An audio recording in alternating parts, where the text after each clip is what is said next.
Back at Roodeplaat, Daan Goosen and his team of biologists were hatching the world's most lethal biological substance. It's called botulinum. It certainly is a substance which is lethal to a large number of people.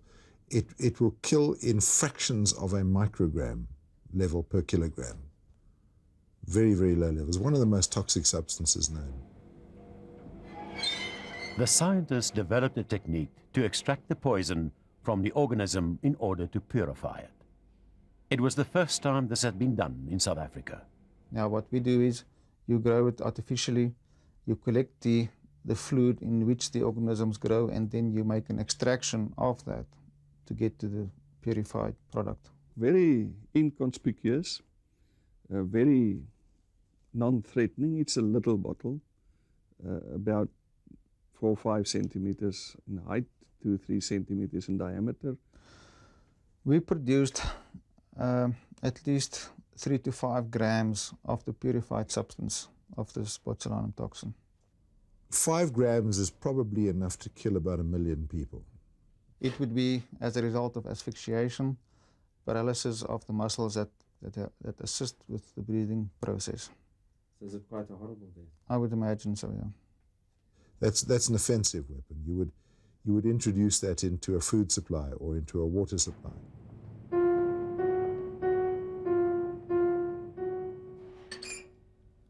Then, in the middle 80s, the Roodeplaat scientists started to develop the ultimate biological weapon: to engineer genetically a botulinum organism.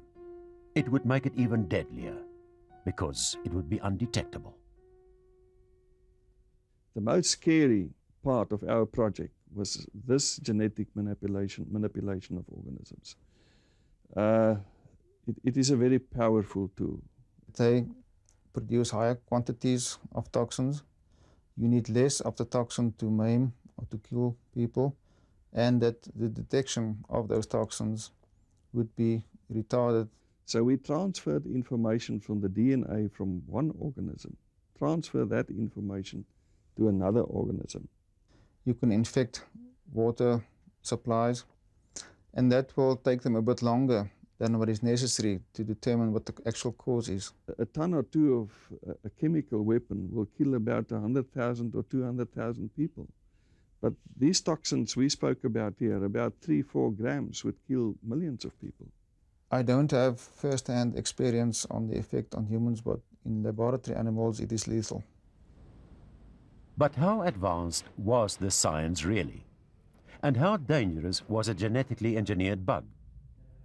We traveled with Daan Goosen to the north of England to the University of Leeds. There he discussed their biological program with chemical pathologist Dr. Alistair Hay, a leading expert in chemical and biological warfare. What it was is we produced E. coli clones with the ability to produce toxins from 2 organisms. The one is the botulinum toxin. The other one was toxins from the Clostridium perfringens, and that was scary. And it seems that they were using some very common bugs, and they were engineering these bugs to make them more toxic.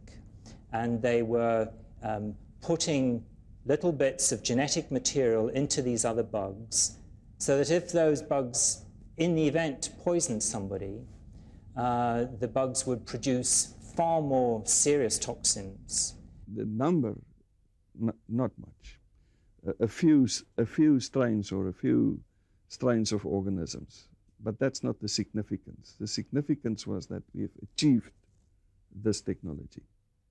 So if you had E. coli, which produced this botulinal toxin, someone would get ill with the bacteria, and the doctor would try and treat the E. coli infection, but might be completely bemused as to why this individual was also paralyzed.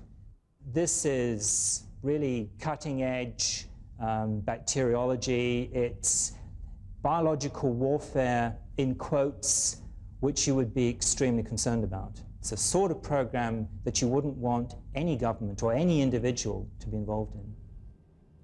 The genetically engineered bugs were freeze-dried and stored in Roodeplaat's safety fridge. According to the generals, all the viruses and bacteria were destroyed in an incinerator when Project Coast was closed down in the early 90s. The destruction of the program seems to have been in the hands of Dr. Besson, the one person that seems to have had most involvement to the program and the one that people are most concerned about. I cannot assure you what happened to it because I wasn't around at that stage anymore. But supposedly, according to testimony of some scientists, it was all destroyed. I don't know whether those agents were destroyed or not, but it does seem that there was very little auditing of the destruction, and that isn't very reassuring. I don't know what happened to that. I presume or I hope everything was destroyed